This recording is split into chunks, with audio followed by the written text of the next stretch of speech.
আসসালামু আলাইকুম ভিউয়ার্স। অনেক রোগীর আপনারা খেয়াল করছেন কিনা যে হাঁটুতে পানি জমে, তো তখন অনেকে জানতে চায় যে এই হাঁটুতে পানি জমাটা আসলে কি কারণে হয়।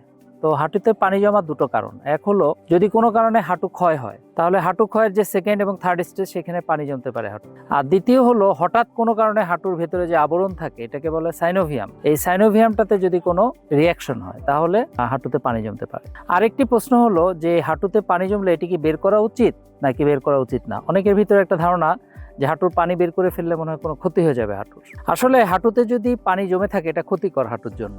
হাঁটুতে যত বেশি পানি জমবে হাঁটুর ভিতরে ক্যাপাসিটি বাড়তে থাকবে এবং হাঁটুর ভিতরে যে ক্যাভিটি সেটা কিন্তু অনেক বড় হয়ে যাবে।